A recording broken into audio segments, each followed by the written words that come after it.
Welcome back once more to Goldmark TV. I hope you've been enjoying our broadcasts these last few weeks. I feel like we're starting to find our feet and enjoy what we're doing. We've got some beautiful things to show you today.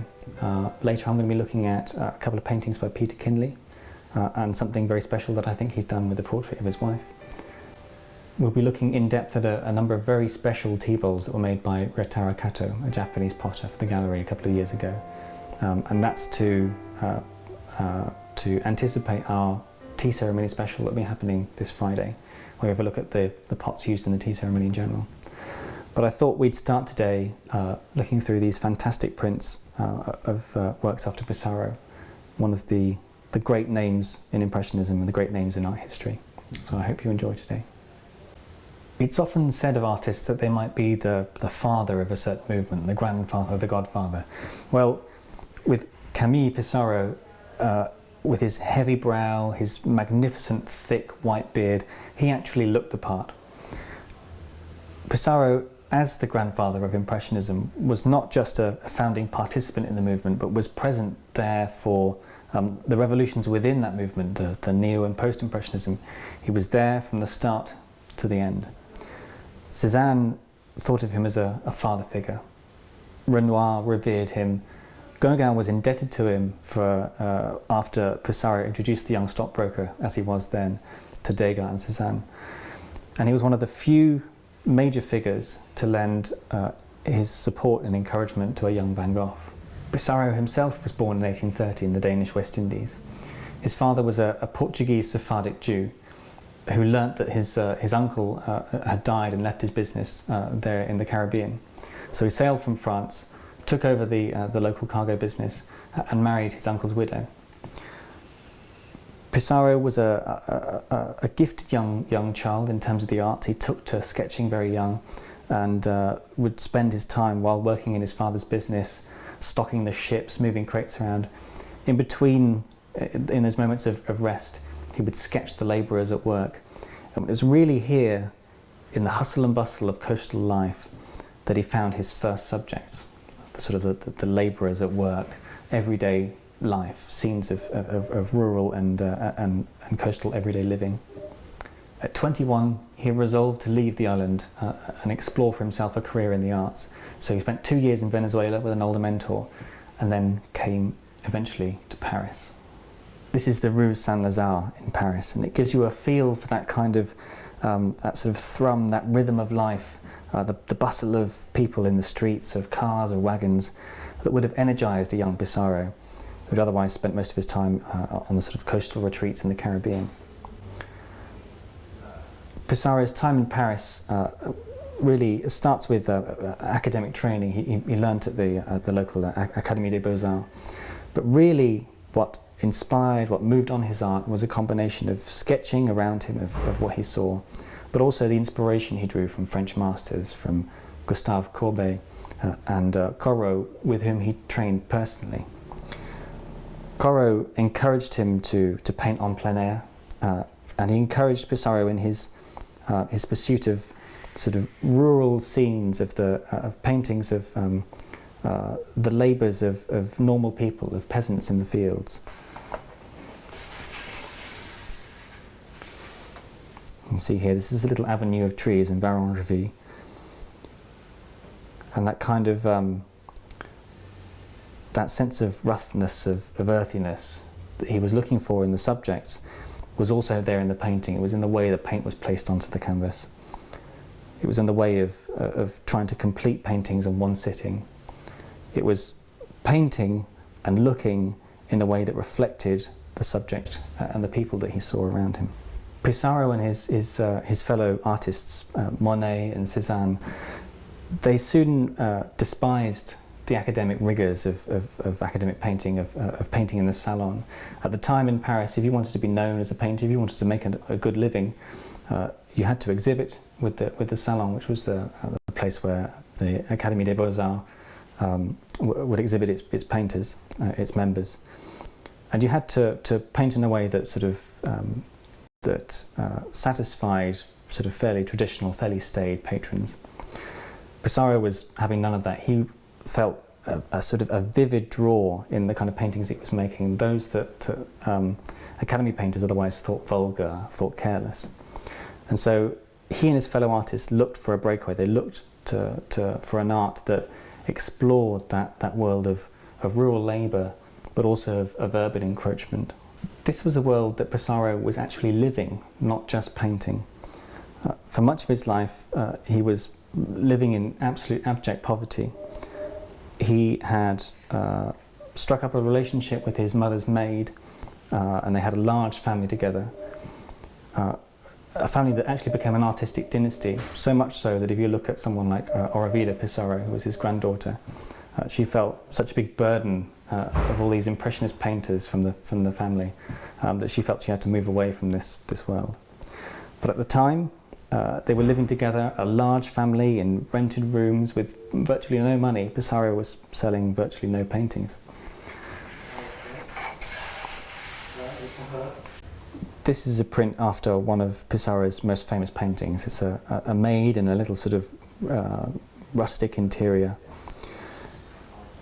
You might think from this painting, or from this image, that this is a scene of the work hands in a wealthy house, maybe, that Pissarro was visiting. But in fact, this is all a setup. This is a stage. Over here, this little boy at the table eating his breakfast, maybe. This is Ludovic. This is one of Pissarro's sons. And this is Pissarro's niece that he's had stand in here, brushing the floor as if she were the maid in the house. And these paintings that you can see up here on the wall, all this decoration, those would have been Pissarro's own. In 1870, as the Franco-Prussian War broke out, Pissarro was then still a Danish national. He didn't have any way of joining the army, and he also had a large family to look after, his mother's family, his brother's family. So he decided, like other artists at the time, Monet in particular, to move instead to London. And they took up residence in Norwood, in the south of London, which was then still a sort of a fairly small rural town. I've got here an image from Sydenham, near Dulwich and Crystal Palace. Pissarro made a number of paintings while he was here, and while they weren't particularly well received in London, they've become some of his most sort of important paintings of the time, and a document of a really interesting period in his life. While he was there, he met up with Monet, and together they went and visited and looked at works of Turner and Constable, which really confirmed for them that the world of light, of sort of dappled paint, of working towards an impression of the scene in front of them, as the name impressionist would suggest, it confirmed for them that this was the way forward. And in fact, London became a sort of a place of interest to Pissarro. In his later years, he returned. And we'll see in this next print, here's an image of Kew Gardens.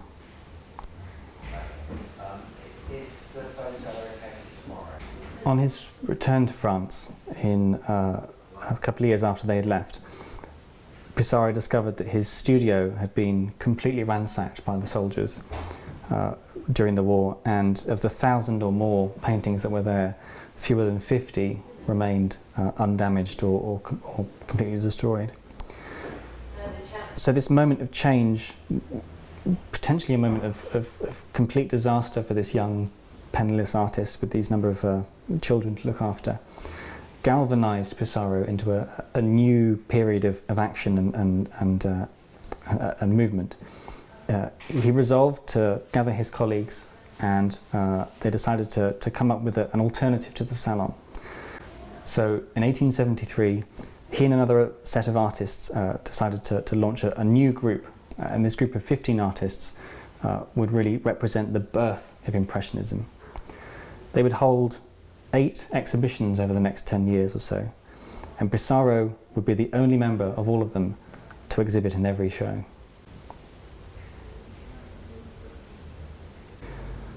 This is a scene of a market in Pontoise, which was in the sort of northern outskirts of Paris. It was a place where Pissarro spent a lot of his time painting. And it gives you a feel for the kind of impressionistic painting, as they would be known, which Pissarro sort of helped found, helped develop, and for which he was, by critics of the time, reviled. They thought the brushwork too loose. It had nothing, showed no sign of the kind of craftsmanly layering of blending and smoothing that you get in Academy painting. But it did capture that sense of life, of the world expanding at this very important time, a time when villages were becoming towns and towns were being subsumed by cities, and a time that was considered a golden age of peasant life, of working the fields. That's what you get in some of these images that we're seeing in this suite.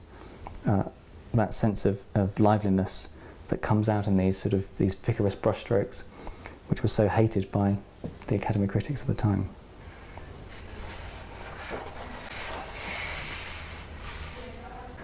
It was not long after that defining moment in the history of Impressionism that Pissarro really took to printmaking in the late 1870s.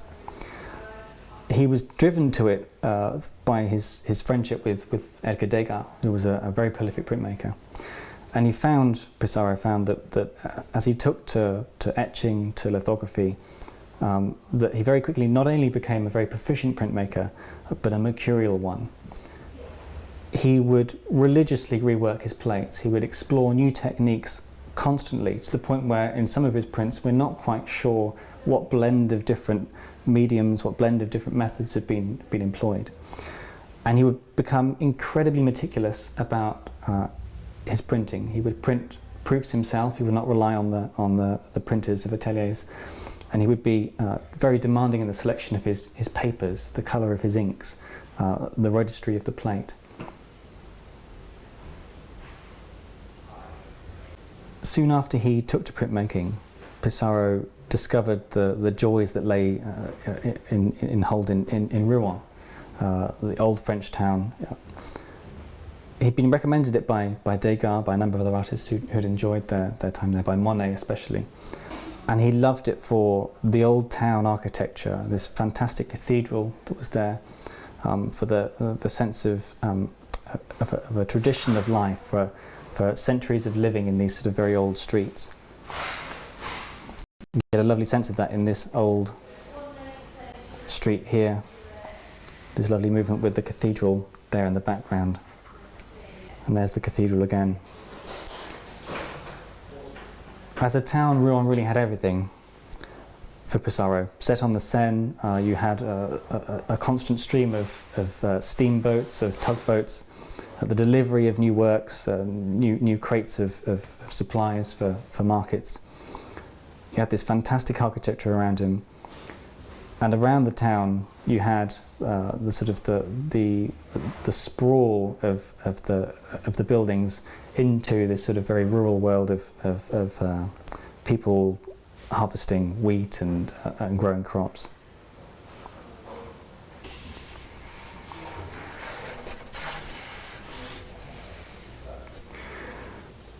Behind every good printmaker there is undoubtedly an excellent print technician, master of the atelier.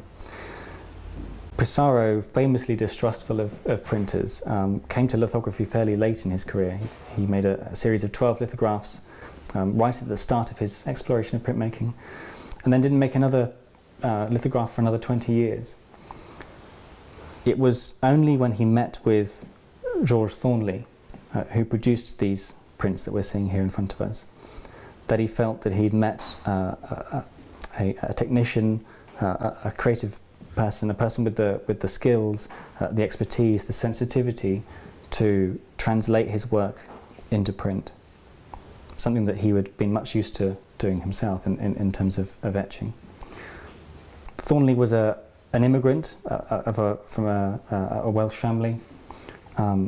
He was a prodigious printmaker who'd worked with Theo van Gogh, brother to Vincent. He'd worked with Degas, who probably recommended his services to Pissarro. And he'd also made a very famous set of translations of Puvis de Chavannes' drawings. And it was on the back of this this CV, this history of exceptional printmaking that Thornley got the job with Pissarro. Together, Pissarro and Thornley decided to make an edition of prints based on some of Pissarro's favourite paintings of his own. And as you might have recognised as we've been going through, they've remained some of his most famous paintings since his death. These were produced in an edition of 108, and Thornley was responsible under Pissarro's supervision for translating these paintings into lithography. Now, despite taking up the medium at a time when lithography was sort of being championed as a way of advertising, of producing posters, of sort of capturing the raucousness of the Jazz Age, Pissarro was very restrained in his use of the medium. He said, I'm not going to make any coloured prints, we're going to stick to black and white and sepia, and that's what we get here. So Thornley had the difficult task of translating works known for their colour, known for their brushstrokes, with the lithographic crayon. And it shows his skill, his expertise when you compare these to the original paintings, in the way that he's decided to translate these different brushstrokes into the strokes of the pencil, the crayon. This is the Flemish Maid. It's another of Pissarro's famous paintings here. While it was images like this of farmers, farm hands, farmsteads working, collecting hay with a threshing machine here, you can see the two horses pulling it along up here.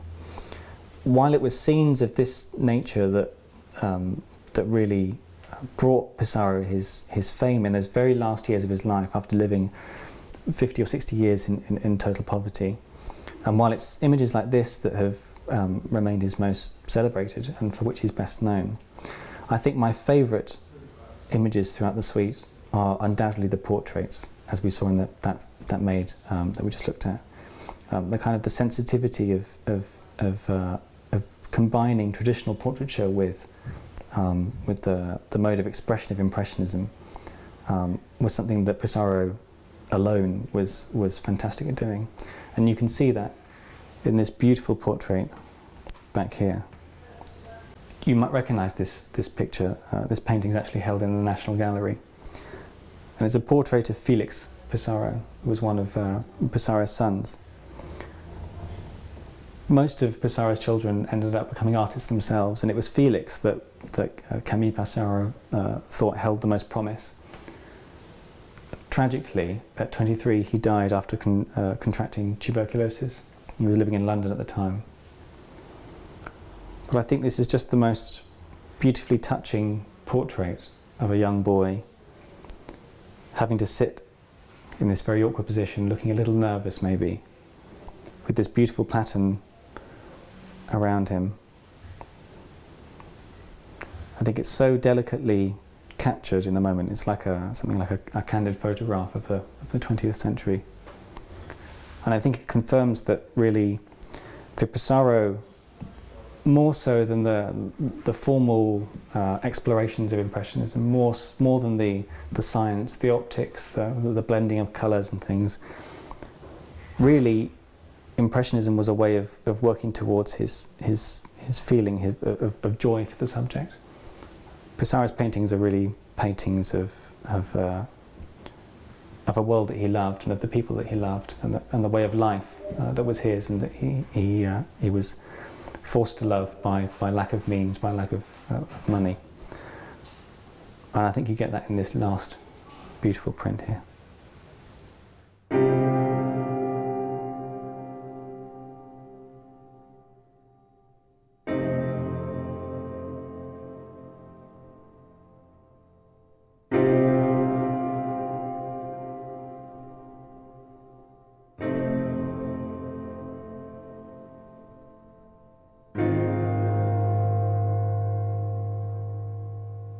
We've got two paintings by Peter Kinley here.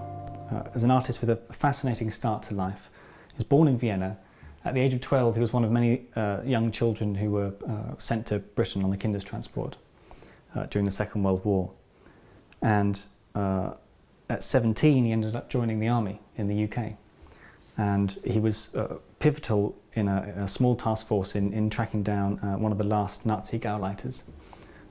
So he had a fairly turbulent childhood, but it brought him to this country, and he studied at the School of Central St. Martin's, and quickly became a very well thought of painter. These two paintings were done in 1962, or there or thereabouts.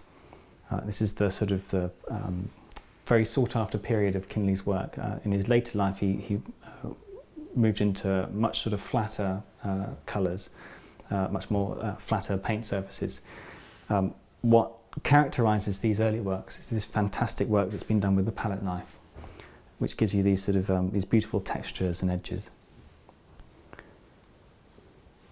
It's a way of painting that's almost sculptural. As the knife sort of drags over the surface, the paint sort of forms a crest, which can leave you with these beautiful ridges which sort of throw everything into relief.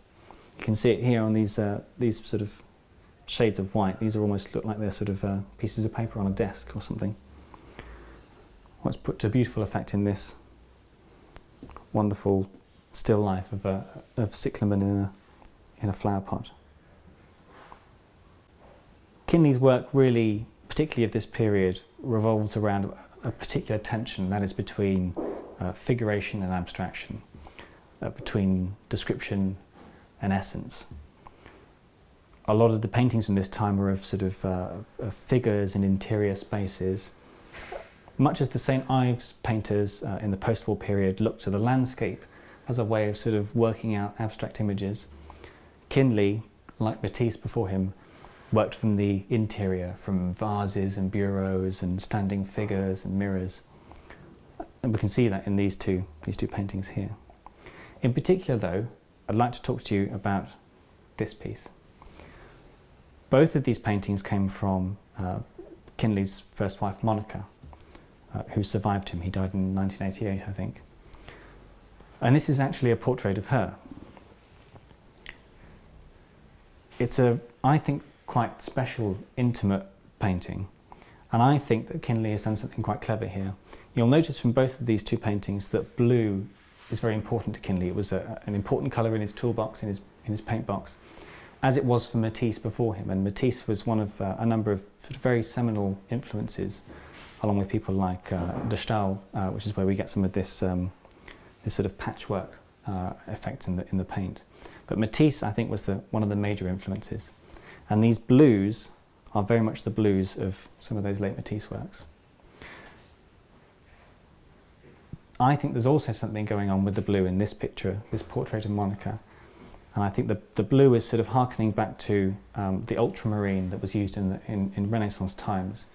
It was first discovered as sort of a beautiful, stable blue pigment that worked as a brilliant foil to sort of the pinks and the maroons that you'd use in depictions, in particular of the Virgin Mary. And that's where it derived one of its other names, Marian blue, the blue that painters used to show the Virgin Mary.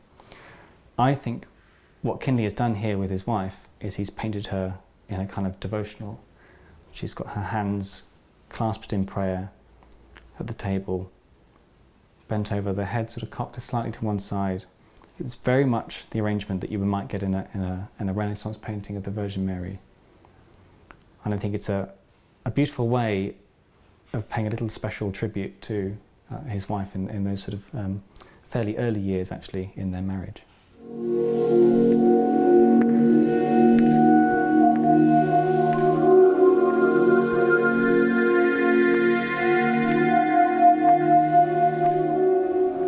I thought today we'd take a look at these tea bowls by Ryotaro Kato. Later this week on Friday we're going to be doing a tea ceremony special where we have a look at all of the different pots that are used in the tea ceremony, some of the history behind it, some of the different shapes, and the sort of strange rules that have accrued around this Japanese ritual. But today, for a little taster, to get you ready for that special on Friday, we're going to have a look at these very special bowls that Ryotaro Kato made for us especially to show here in a tea ceremony a couple of years ago. Kato traces back his lineage to a pottery dynasty that's been around for over 200 years now. Back in 1804, Kobe Kato opened the first Kobigama, that's the Kobe kiln, in Tajimi, which would have been the former province of Mino. And for almost 100 years, they produced extraordinary tableware and supplied the shogunate in nearby Edo, which is modern-day Tokyo. Then, after 5 generations of producing this tableware, the kiln was taken in a drastically different direction by Ryotaro's grandfather, Takao Kato, who traced some of the connections between ancient Japanese pottery and Persian lusterware, and the sort of the turquoisey glazes, the sansai 3-colour glazes that we get in China. Now, the kiln has continued in that production for the last century, and indeed Ryotaro still oversees its production and a number of close collaborations with Iranian potters today. But Ryotaro Kato's pottery looks instead back to the past of the local Mino pottery. Mino ware, as we know it today, was really born out of the Momoyama period. That was in the late 1500s. It was a time of extraordinary violent feudal change. Warring warlords sort of fought over a power vacuum with the decline of the recent shogunate, and this sort of embroiling conflict across Japan drove artisanal craftsmen across borders, and many of them ended up in Mino province. Potters in particular were particularly well thought of and protected by local warlords because they supplied works for the tea ceremony, and the tea ceremony became a very important arena for warlords to parley, to show off their superior taste, their wealth, their dominance. So it became a very important ritual in navigating the strange politics of this time. It's also thought of as the Japanese Renaissance because there's an explosion in the change of pottery, in the change of forms, the change of styles in this period. Previously, the fashions had been in tea ceremony for sort of beautiful, symmetrical, smooth black and white bowls, either sort of inspired by works from Korea and China or directly imported from those countries. With this change in politics, in war, with this sort of eruption and chaos, comes a huge change in ceramics. Out went those sort of monochrome colours, the textureless glazes, the straight sides, and in came a world of strange distortions and brilliant colour and sort of emphatic texture across the surface of the pot. This was a lot of it inspired by a huge influx in cultural imports, from Venetian glass to Chinese decorative ware to Portuguese sailors who in sort of Barbary clothes turning up and bringing with them a whole world of new colours. It makes for an interesting parallel with our what we think of as the avant-garde, as boundary pushing in the West. Often we think of those artists who are sort of at the forefront of their movement, trying to push conservative boundaries further and further, getting further away from the sort of strict traditional rules. In Japanese ceramics, it's arguably the opposite. The works of that period, of those late 1500s and early 1600s, are some of the most virtuosic, loose, dynamic, rhythmic works. Often the avant-garde in Japanese ceramics is trying to recapture some of that spirit rather than get away from it. Now, Ryotaro has established a reputation for himself for his Oribe pottery. That's another style that sort of erupted from this time, named after a warlord, incidentally. You'll know that from its sort of copper green glaze and the iron brushwork. But really, it's the shino in these tea bowls, just as it was in ancient Mino, which is the showstopper. Shino was a fairly ubiquitous glaze today, but it's still shrouded in mystery. We still don't know where the name for it really came from. It was Japan's first properly white glaze, and it's made of a thick, it's feldspathic, it's made up of feldspar, and that's what gives it this sort of this wonderful, thick, sugary characteristic when it's fired for a long time in a wood-fired kiln. Given its ubiquity today, you'll find it all across America, where it was sort of rediscovered and has taken off a life of its own. You might be surprised to know that for a while, for a time, shino completely fell out of favour. It's only really in the last 100 years or so that it's properly come back. Potters today, as they were then in the Momoyama period, were looking for particular qualities in their shino.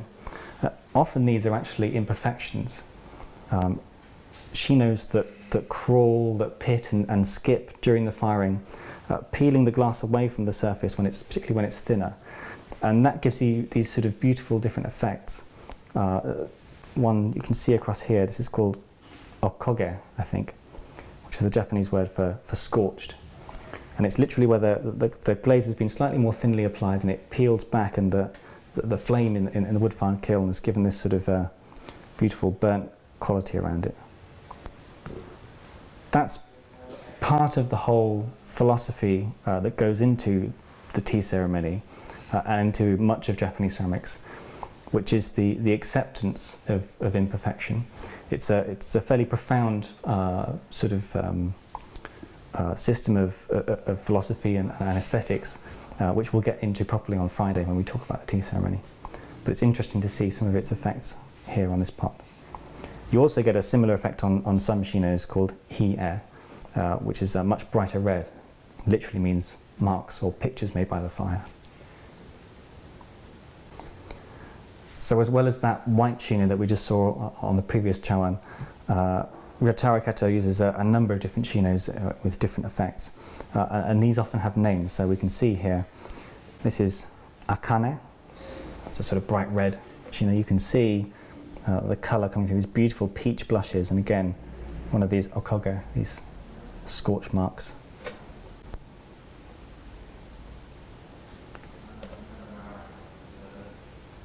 Then we have nezumi, which is a sort of grey shino. It literally means mouse, and I think the effect that's managed here is by applying this beautiful thick white shino over the top of an iron oxide slip, which is where you get some of this this decoration, this dark sort of rich colour coming through.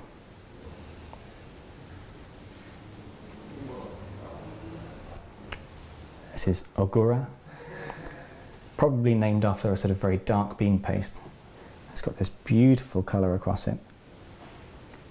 You'll also notice on the surface, much as we were talking about those imperfections earlier, this sort of pot-marked effect, which is almost like the sort of that lemon peel, orange peel effect you get in salt glazing. And that's called yuzu hada, so literally a citrus skin.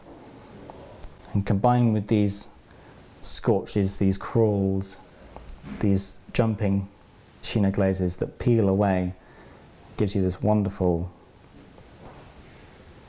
sort of rhythmic surface effect. Of all these tea bowls, I think these three are particularly special. These are kuro or guro, that's the Japanese word for black. But the special thing about these chawan is that they've been produced with a particular technique. This is called hikidashi. It literally means to sort of pull a drawer. It's the same word that you might use for a drawer in your chest of drawers. But in the terms of firing a wood-fire kiln, it refers to a highly dangerous technique, which involves pulling pots out with a pair of tongs straight from the kiln when they're sort of white hot at the very peak temperatures.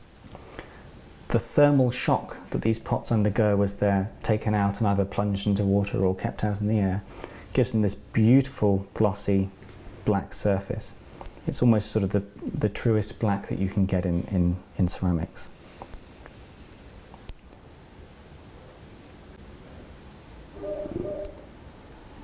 This technique also has a sort of lovely metaphorical meaning for Ryotaro Kato. He's talked about how he describes firing his pots as sort of like delivering his children. If you watch him pulling pots from the kiln, you can see that that's sort of almost quite literal. But it also reminds you that being a potter must be a hugely emotional occupation, where miscarriages, failed firings are not just a likelihood, but an inevitability.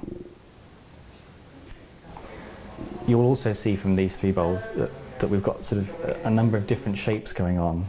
If you look at the profile of this sort of slightly squeezed circular form here, a little stouter, a little looser, compared to these straighter, taller bowls. Now these different shapes have different meanings, different significances in the tea ceremony. We're going to be exploring some of those a little bit later on Friday when we do our tea ceremony special, so don't miss that. You might also notice in the background some of these wonderful wooden boxes. It's traditional in Japanese ceramics and in ceramics of China and Korea as well to pack boxes in these wooden boxes. These are called tomabako. Apologies for my pronunciation, by the way. And there's a little history to these boxes which would have been signed by the artist, as this one is, if I show you.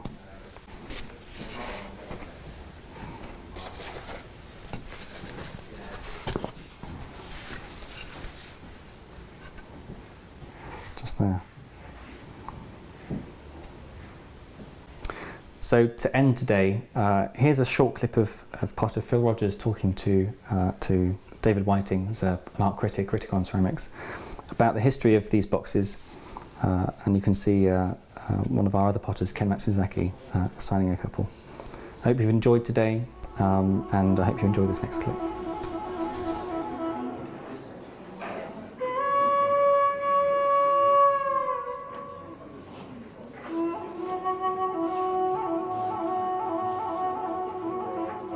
I asked Ken about it, and he said that it all started back in the Mayama period, about 400 years ago. And it was more to do with the person who owned the pot signed the box, rather than the maker. And somewhere along the line, that kind of twisted around, and now it's very much some kind of authentication of the pot. But Ken Matsuzaki signs his pots as well as the box, so it's almost like a double signing. Yes, whereas Hamada didn't sign his pots but signed the box. That's right. Yeah. But I also think too is, you know, you mentioned about storing pots, and if you think about Japanese houses, they're not into clutter in the same way that we are, and they maybe put 1, 2 or 3 pots out very beautifully presented in their house, and the rest have to be stored. And this is a very easy, convenient way to store. I also think about earthquakes too. You know, there's a lot of earthquakes in Japan, and whether, you know, it's not going to fall over, is it? You know. But they're beautiful objects in their own right, They are, of course. and the calligraphy is so special. Well, the ribbon has to be tied in a particular way, but don't ask me how, because I never remember. You should get a demonstration from Ken how to tie a box, because he's brilliant at it. Yeah. But if you look in auction catalogues for auctions of Japanese ceramics here in the West, you'll see how important the box has become. Almost actually as important as the pot, which is a curious thing. But that's to do with authentication, isn't it? Yeah. Because I think in this country, once we've bought the pot, we would rarely put it back in the box, in fact. I think it's just some kind of insurance policy that if ever you wanted to sell it, you've got some kind of authentication for it. Yeah, so the box goes into a cupboard where it takes up a lot of room. Yes. It hasn't got a pot in it. I think the whole tradition of it is very nice because it does give you a particular appreciation of what's inside, and I'm not trying to suggest that the packaging is more important, but I think it helps.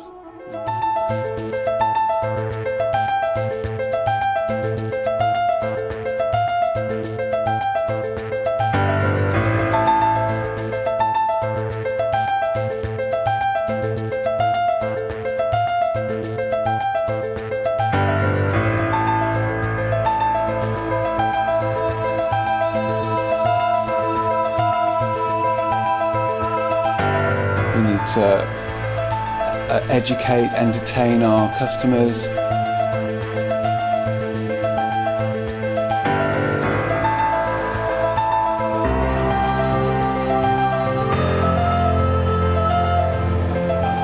Okay, so now we're going to look at some other of his prints. He's thinking very seriously about stopping making pots. There's nothing forced, and I think his jugs are really the epitome of that. Hello, welcome to today's broadcast from the Goldmark Gallery. One of my most regular places to visit up in this part of the world is the Goldmark Gallery.